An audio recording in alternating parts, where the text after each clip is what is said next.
Hugh Tenant is co-founder with Ewan Brown of Tennant Brown Architects, based in Wellington. The studio has built a solid reputation for taking on a diverse range of projects, but Hugh is also in demand as an inspirational teacher and public speaker. In this work, as well as his architecture, Hugh's prepared to take on the big issues. We live in an illusion about our dominance. We don't realise how interconnected we are to our environment. We're living like we're on 2.5 planets, and we can't.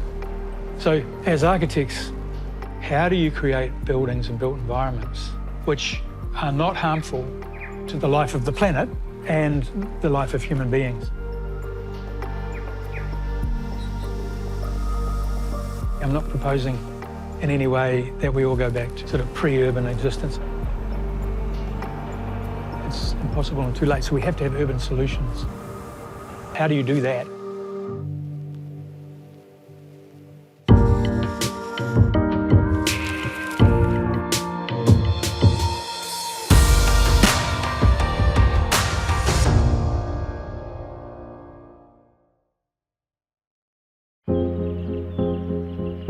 As part of designing Dreams, I've visited amazing houses and buildings all over New Zealand, but never something like this. But then, Hugh Tenant is no ordinary architect, and one with a unique body of work.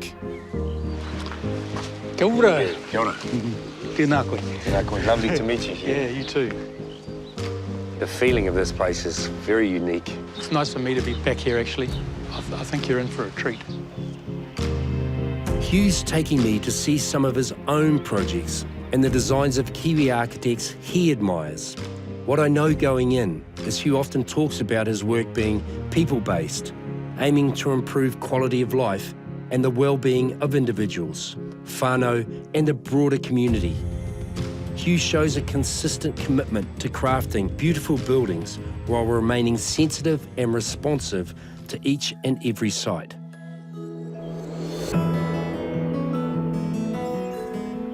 Hugh is also a deep thinker with an abiding interest in spirituality, something that led to one of his earliest projects, a Buddhist monastery set on 60 hectares here in the Lower Hutt suburb of Stokes Valley.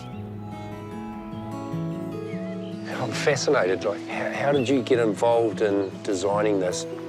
I got involved as a graduate architect, and I'd gone travelling in Southeast Asia, and I had felt that there were some unanswered questions for me around the nature of life and these things. So I wanted to pursue meditation. I went up to the Himalayas, travelling and retreating. I sort of developed an interest in readings and things. You know, used to sit around drinking whiskey all night talking about enlightenment, But actually not not practicing. doing anything. Yeah. Other than talking about it, you know. Yes. And when I came back from that trip, I discovered that there were monks here in Wellington. I didn't even know this. So I'd go and sit with them, do meditation with them, and then they said, would I be interested in helping design a new temple, kind of in the Japanese tradition. So in the 90s, you built this in the 90s? 91. It's incredibly beautiful. Yeah. It feels like it certainly belongs right here. Yeah, no, it's a great setting, isn't it? And It's it really helps with the intention of the place, which is to be reflective, quieten down and then investigate what is this life. The abbot said to me, I'll look after the spiritual well-being of the community and you'll look after the building. And so they placed a lot of faith in me. Building masonry buildings that you get in Southeast Asia wasn't going to be affordable or seismically safe. So I ended up choosing to do the building out of New Zealand, stick building taken to its max. And then I proposed the idea of a covered courtyard. And the abbot straight away said, I really like that idea because it helps you compose your mind when you're coming in. Gee whiz. That's got some sort of feeling here. Feel yourself, don't you? You feel self-aware. That was the intention. It's working. It looks like it's come out of ancient Japan. Yeah, it's got a dusty, sort of musty look about it, doesn't like... it? The doors are made of portra, rails and cedar. I got big 300 square macrocarpa and then chopped off the corners, then chopped off the corners and chopped off the corners and chopped off the corners. You did that? Yeah, yeah. I got to do the best bits. Not many architects, you know, they design and then other people build, right? So the fact that you've got into this and you've actually laid your hands on this building, it must mean a lot to you. Yeah, it does. The centre is used by the local Buddhist community for all sorts of events, so I imagine it can get pretty busy at times, but somehow I doubt anything could disturb the all-pervading sense of stillness and calm. An important feature is the meditation room, where the community gathers to meditate and to chant in front of the rupa, a physical representation of the Buddha. You can see the main focus here is the proportion. This is a square, and these two are golden rectangles. And then there's another square underneath the dado. Oh, yes. You've actually got everything in perfect proportion. Yeah, well, a proportion that's pleasing. Yes, which is perfect. Perfect, yeah. perfect for this. Yeah. Hugh's design had to take account of precisely how the space was to be used, and that meant he had to closely consider and enhance something called reverberation time, RT. The RT in here is about 2+ seconds. Quite echoey, so then when they do the chanting, it sounds good. You can fill it up with sound with the reverberation time. Not so good for speech, but as long as everyone's quiet, you know, you can hear the speech. Hugh's overall design is deliberately simple and without embellishment, and it's what's missing that I find fascinating. What I've noticed and I find really interesting is there's no poles holding up any of the roof line, which looks beautiful. Yeah, it was really one of the early ideas was not to have poles. And, you know, you see that a lot in the big overhanging, stretchy roofs of Japanese temples, Chinese temples, where they have these very elaborate systems of cantilevering major and minor beams. So here it's much simpler, but it's nice because it connects you out. You feel the space of the bush coming in here, and then you feel the proportion of the space. Really helps just settle things down. There's less stuff for the mind to go into.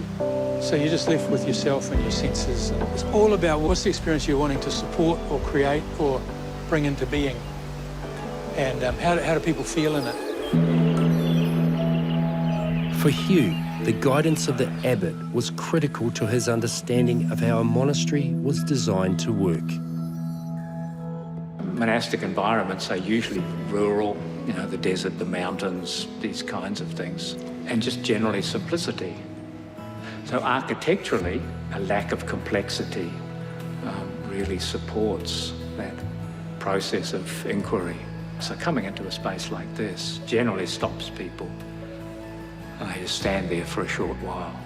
Just the impact that, you know, physical spaces and physical objects can have, using those skillfully as Hugh has, for sure. Physically, Hugh's monastery design is the opposite of architecture that seeks to impress with its expanse and complexity. Here, Hugh was challenged to deliver buildings offering the opportunity for reflection and the beauty that can be found within. Coming so early in his career, this was a gift Hugh has never forgotten. I've had the dream job. I got to design something I really cared about.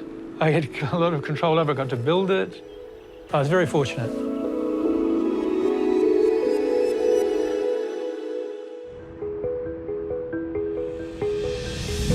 Living spaces that work in harmony with their environment is a strong underlying theme in Hugh Tenant's architecture. And one particularly fine example is this family home in the hills above Days Bay, across the harbour from Wellington. When Campbell McLaughlin and Rona Fraser returned to New Zealand from the UK with a growing family, they engaged Hugh to replace the existing house with a larger home and connect it closely to the surrounding landscape. The result is the widely acclaimed Canna House, showcasing Hugh's passion for sustainability and his skill at integrating house and land. As you can see, it's an extraordinarily beautiful setting. You've got this amazing spur of beech forest. It's flowering, which it does every few years. So it's got this sort of orange tint. And then check out this garden. I mean, it's just extraordinary. The owners knew that they had an extraordinarily special posse here. I think they'd been looking at New Zealand, at their home place, thinking about it from back over there. So one of the first line in the house was, I want this to be a New Zealand house. When we come to a project like this, it's really a matter of listening, really feeling the site. Very early on, we have to really understand the track of the sun, the wind direction, all of those things that really impact the life living in a house through the different times of year, times of day. But at the same time, there's trying to understand a poetic or a spirit that's wanting to come through from the place, from the whenua, and from the clients. They were wanting a significant piece of architecture, allowing the environment to flow through the house, that the building was enhanced by the site, and as much as possible the site was enhanced by the building. Owners Campbell and Rona named their new house Canna, after the Isle of Canna in the Scottish Hebrides. In this way, the couple retained something of their life on the other side of the world, but they were also keen on retaining and reusing as much of the old house as possible. Well, it was quite a big decision to take down the existing house, but it was small, windowed rooms, none of which related to the bush, to the beach. It was really hard to see a way of changing that. I have an enduring sort of interest in supporting projects with a strong sustainability focus. What we did do was disassemble that house and take away all of the timber and store it, and then we used a lot of the native timber and put it back in. And here we are in the entrance hall. Everything sort of revolves around this space. One of the thoughts underneath this space and how we've detailed it is the idea of the Wai, the stream, which would have been coming down through the deepest part of the site here. Recycled matai on the trees and river stone embedded in the polished concrete, and a mauri stone of pōnamu that the clients had at the head, what Rona calls the oldest rocks in the world.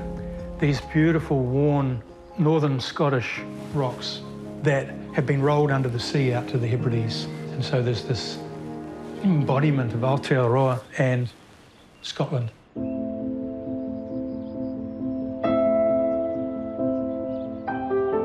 Rona is trained in opera.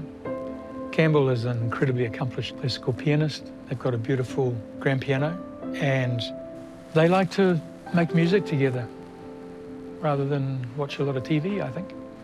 So we actually had the request in the brief for a music room, which would house the piano and had a good acoustic.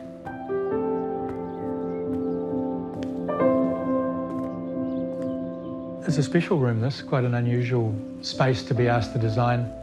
And there's a lot of the recycled timber from the house that was on the site. And you can see here how the wall here is curved rather than going to a corner. One thing we're looking for in a space like this is not too much reflection, otherwise the sound can bounce around. So when you listen to the length of that clap, it's about what we call an RT, reverberation time. It's about 1 to 1.5 seconds, and that's all. It doesn't keep on going. It softens the space, and it makes it a little bit like an instrument in itself.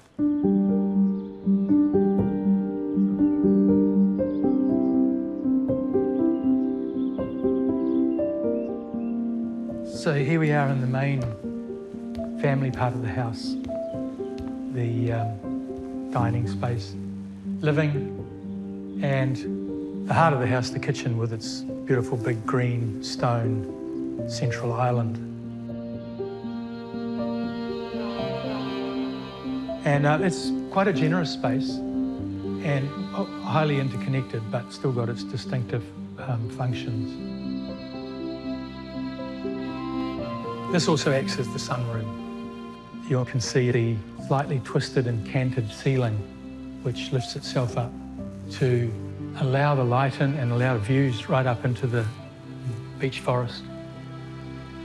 And the light, when it's rising over the hill through the trees, you can see that, and then it tilts down to control that western sun. Where once the house here stood with its back to the forest, looking out over the garden, now house and site are fully connected with views to the front, above and behind. Heading out into this rear courtyard. It's a pretty important space of the house actually, and it's one place where you can see all the buildings kind of wrapping around this space. And also it's sheltered from the nor'wester, which is the wind that sort of comes in. And it's really connected to the beech forest.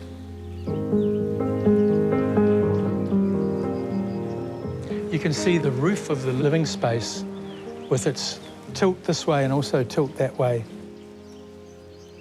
And from the centre of that bedroom wing, that's the journey up through the rear of that wing up to the master bedroom, main bedroom, and Campbell's study at the top, which is like a little belvedere.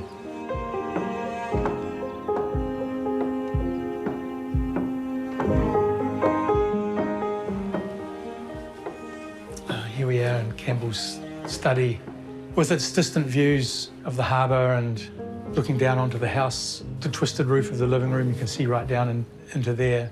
So a place of repose and retreat. So a pretty special spot. It is the terminus or the end of the journey. Places like that are well made by good builders with a lot of beautiful materials, they last.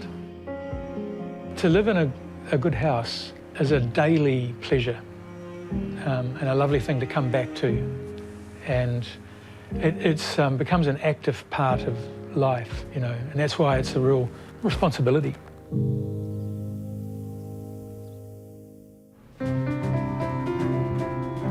Hugh Tenant is an architect well known for his carefully considered and soulful buildings that work in harmony with their surroundings and have a strong focus on sustainability.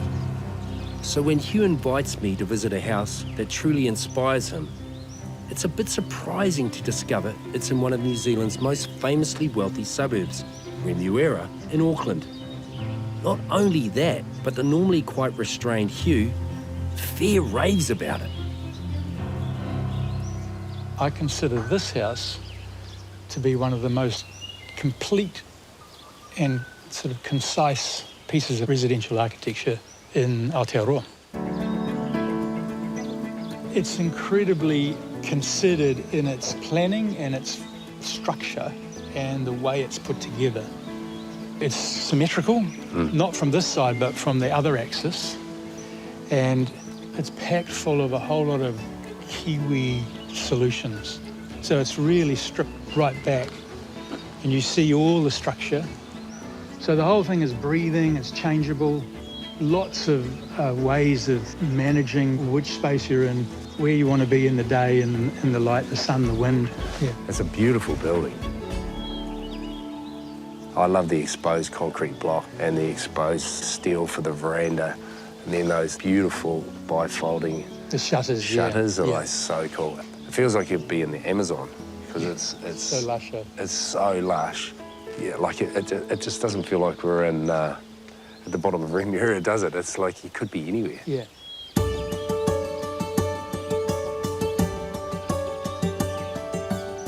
What also blows me away about this home, it's nearly 30 years old, but looks like it was built yesterday.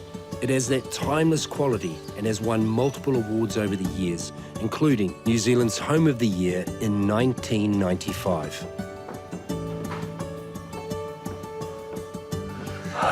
I know I shouldn't say this, but I really love that, how they've left it exposed.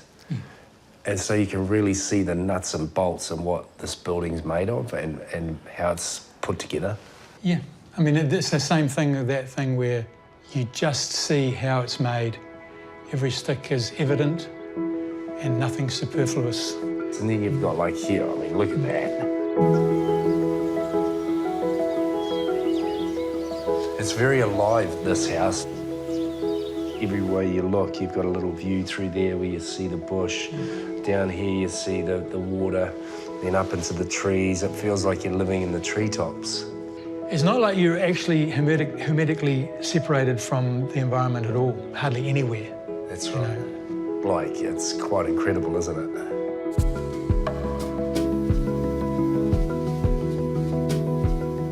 It's really clever the way, where you need the space in the room, you've got it. Like here, there's the dining and a little sitting area and the lounge down there. And then when you look up, you've got the master bedroom up there, so that's a really good house for a couple. Yes. But if you've got a lot of other people, you start to think, oh, you don't have any oral privacy there. Exactly, it'd get pretty noisy, wouldn't it? Teenagers watching TV and then mum and dad trying to go to bed early. No, it doesn't work, but here for a couple it'd be fabulous. Yeah.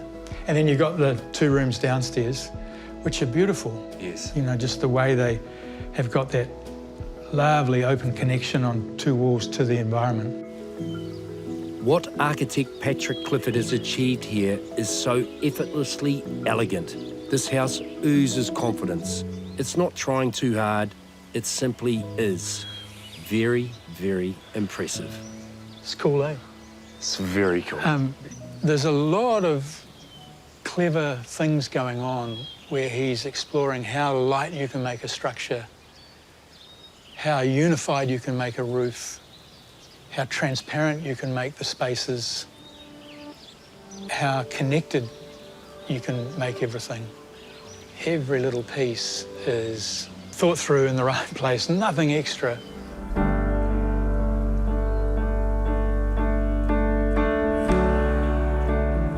It's incredibly clever and well thought through and complete. And it's the sort of thing that one aspires to as an architect, or I do. And I love the balance, the way it's deftly settled into this beautiful environment. And also just the pleasure of seeing such a complete piece of architecture and how it's 30 years on and it's just quietly singing here in this beautiful dell. I've always admired Patrick's work. He's got a great architectural mind and he's a really good planner and form maker, and always having the structure as something that's very important, not hidden. People don't tend to build in those environments. Our legacy is we smash down the bush and get it out there and look at it. It's picturesque, and we have our space around the house, whereas he really embraced the location. So that house is a little architectural gem.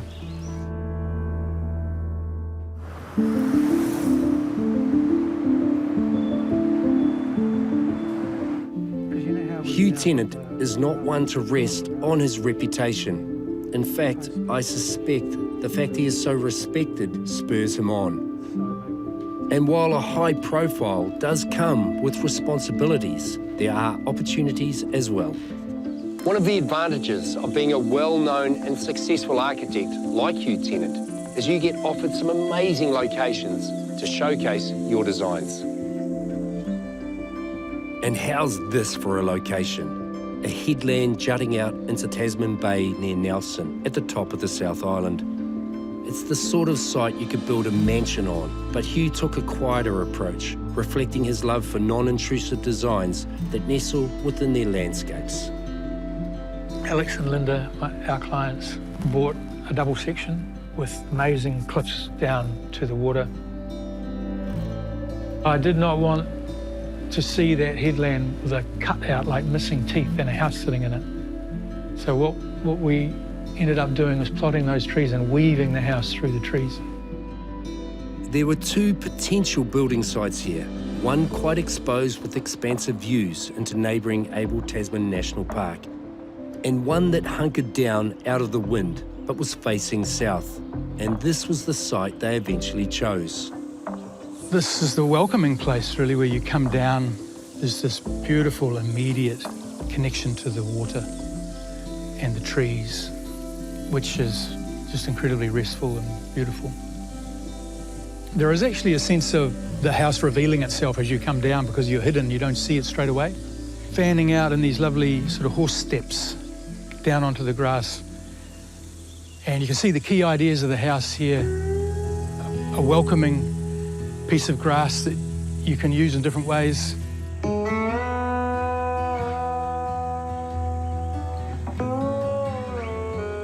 One of the key ideas in laying out this house on this part of the headland was this idea of making a necklace of connected platforms that are subtly managing the topography and really then resting on the ground. So, you can see the pool here, the fire, the outdoor living and the indoor living, and they're all just subtly shifting rather than flattening a whole area. There's another level there which was added by Alex and Linda for Rafe and Indy, a tree fort, the prow, and there's a little ramp that you can haul up where the dog could get up and join the kids up there. So it really is a story of levels around the headland. Inside, it's all timber and glass, something we've just seen in the Clifford Forsyth House in Auckland. So clearly a style that Hugh is inspired by and greatly respects. I love this room. It's really nice to be back here and feel the clean structure, which is what we were after, with these big Lawson's cypress laminated posts and the glass just let into them. And also the room's got a crank in it, a bend, which allows that journey around the headland, and lovely travertine floor, and then the wooden joinery of the kitchen and the connection back to the entrance. The other key thing, of course, is the light, how the roof lifts up to allow the light in because we're in a southern position. Really important. And the high glass allows this lovely connection into the beech forest of the headland.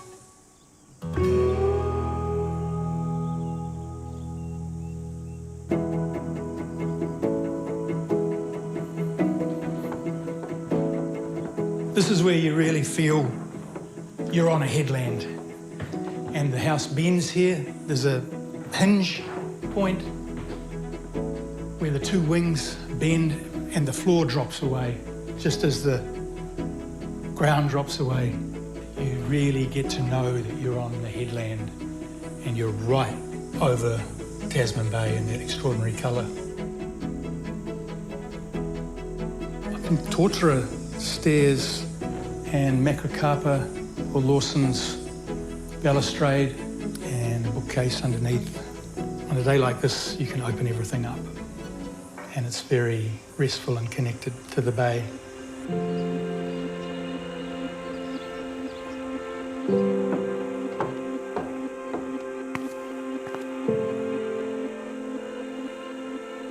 Master bedroom and the very end of the bedroom wing. And you can feel this extraordinary relationship to the edge, a very steep slope here. So all of these decks are cantilevered out. But isn't it amazing, just you can see the rocks, the water coming around the rocks, that extraordinary teal blue and the purples of the kelp. And here we've got this stepping, undulating ground plane, and the bedrooms occupy their own level with little decks off each one, and we're really hanging out over the edge here. So it has to be robust in this environment, marine environment. The timber joinery, that does require some maintenance. Hence the eaves to help shelter the walls of the building and provide sheltered posies when you come out the doors. Everyone can come out onto their own little deck, but they're all connected. And it is an environment where you can really open and close buildings, more so than Wellington.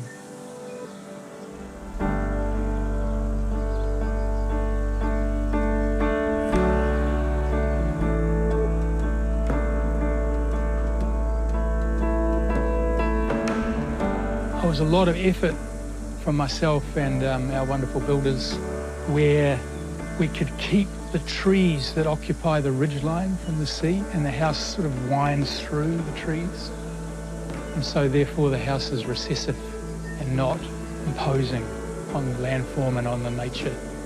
And I think that integration is a hallmark of this project.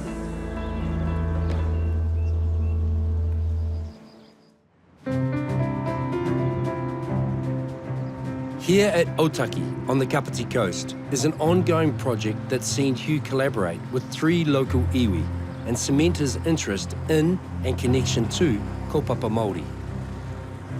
Educational Centre for Higher Learning, Te Wānanga Orakawa, opened in 1981 with just 2 students. Now with the roll of over 4,500, the campus is expanding in all directions. We're sitting in front of Ngā Purupura, which was the first kaupapa we did for the Wānanga.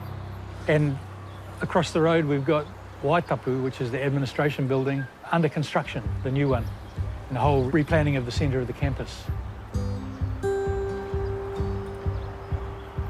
You've got this expression in the architecture of Te Whare Tapa Whā. It talks about taha tinana, the physical side, taha hiningaro, the mental and emotional side, taha wairua, and taha whānau. And what we were doing with the design was to give expression to those rather than the 4 sides of the house. We sort of made this idea of 4 houses, 4 folded roofs. And it solved the classic problem when you've got a big box thing like a warehouse or a sports hall.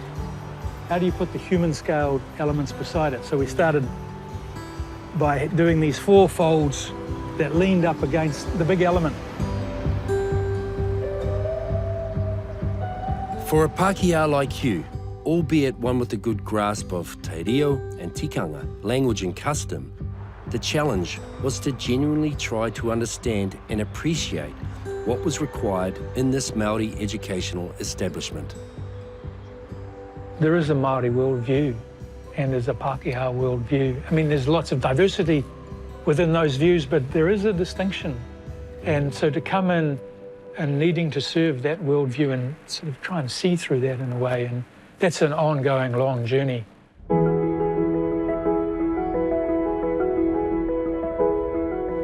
This is the biggest space on campus, clearly.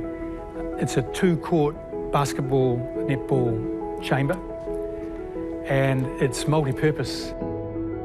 It's used by the Wānanga for graduation ceremonies, for international Indigenous film festivals, and for sport. Your 5 senses, seeing, tasting, touching, hearing, smelling, all of those things are part of your experience of a building, not just a visual sense. And also there's the mental and emotional sense, and part of that is culture, part of that is relationship, part of that is intellectual thinking and thoughts. So I'm conscious when designing, try and feel into how would it be for people in that space. This is inside the Noapuku sort of meditation reflective space, which is right within the atria of Ngā Purupura. It's a rather lovely room with this shell structure of these triangulated panels. And even though it's in the atrium, which is quite a noisy, busy place, there's a lot of acoustic separation.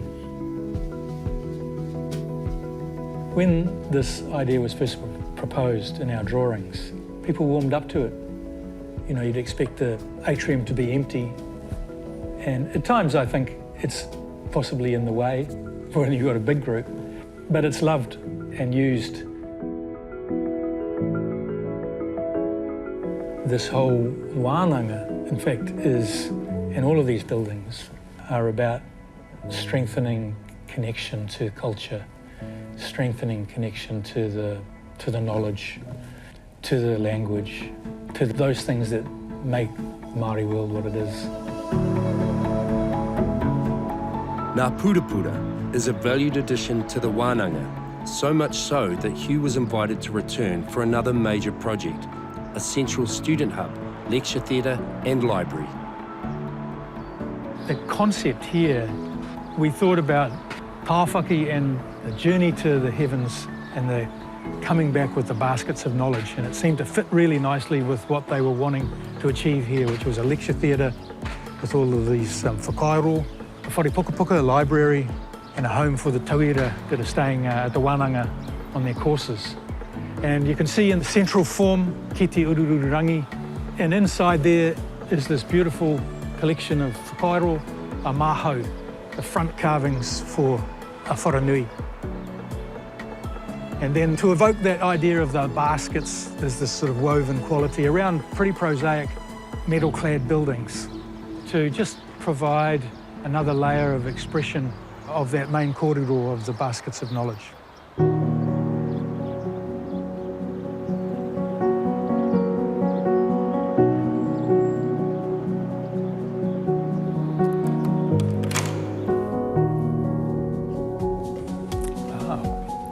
This is the lecture theatre, and everyone's encased in this beautiful storyboard of whakairo representing all the marae and the whole rohi up and down the coast.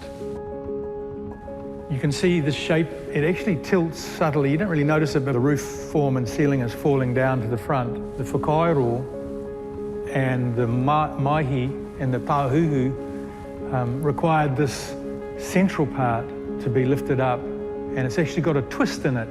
As it goes back, it gets flatter. And it's been a real privilege to have been able to assist in creating this.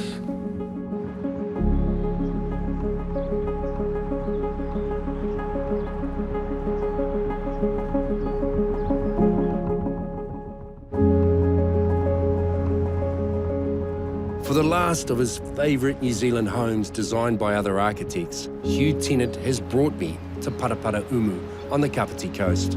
The population of this whole region has grown dramatically in recent times, and so many coastline sections have been subdivided and more homes built.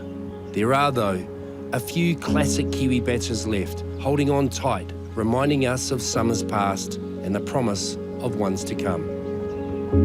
This was a house designed by Gerald Parsonson, a batch for himself and his family, and it's full of magic for me.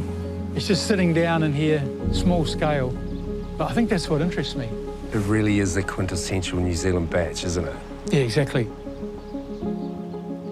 Gerald had the opportunity to design a batch for himself and his family to explore what is the life of being in a batch. What is the daily life? What is the social life? What are the things you need and what don't you need? We're getting picked up by the carport, little floating modernist thing. And instead of the decking being across like that, Yeah, it leads it's all running from the hills to the sea. Yes.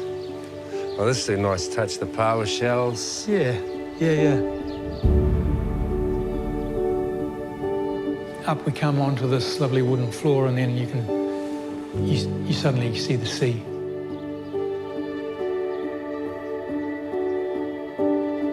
The things I really like are the way it's understated. Jed is a master at using low-cost materials in a really beautiful way. It's all kind of using ordinary things, but really thoughtfully. I really like that. It makes me think that, well, you know, this kind of thoughtfulness is accessible budget-wise.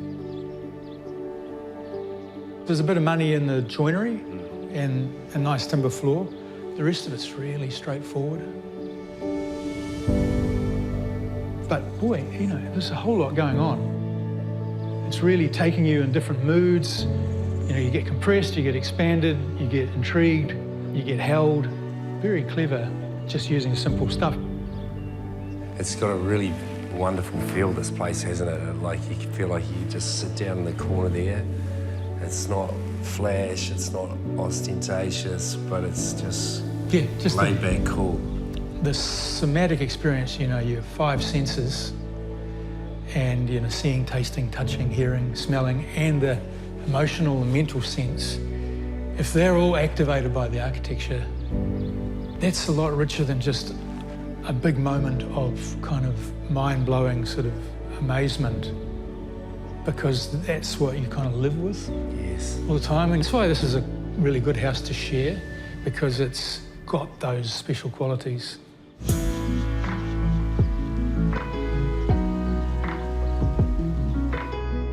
It's so cozy and comfortable. It's a lot of me, that's for sure. And it's a lot of Hugh too, I think. There are echoes here of the Canna House at Days Bay and of Tokonawa overlooking Tasman Bay.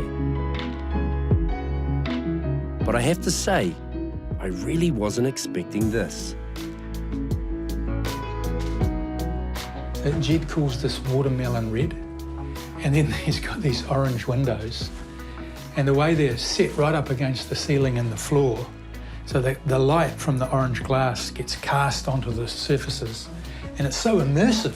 So cool. Yeah, so it actually changes your inner state, unless you're kind of full of thought, but even then it would have an effect. Of course, yeah, absolutely. The house inspires me to be inventive to the very end. Every little surface, every little door, every window, he was doing things.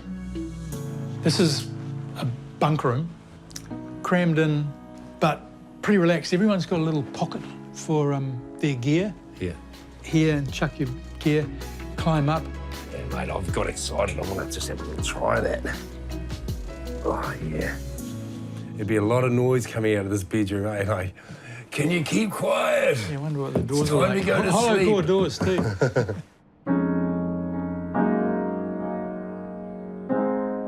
The private areas of the Batch are certainly different from the public spaces, but the feel of the place as a whole changes depending on where you're viewing it from. And according to Hugh, the very best spot is out here. I just wanted to point out this lovely composition that Jed's got going, where he's got these horizontal elements, just the glass sliver, and then that little belvedere, and this quite substantial sort of toe of the chimney. And really, you know, it's all you need. It's a building that doesn't get used all the time, so why pump millions of dollars and tons of carbon into something that's not used all the time? And there's no jazz. It's really straightforward, but it's really well composed. I've really enjoyed my time with Hugh, and I've learned a lot. With such a notable career behind him, and plenty still to come, I'm sure. What I really admire is Hugh is not trying to impress anyone except the people who live or work or play in the buildings he creates. For Hugh, it's not about flash or fancy. It's about the way a place makes you feel. Simple things, well done. Natural light, connection to sight, and honest, affordable materials. That's a success to Hugh, real, sustainable success. And to me, that's a big win for everyone.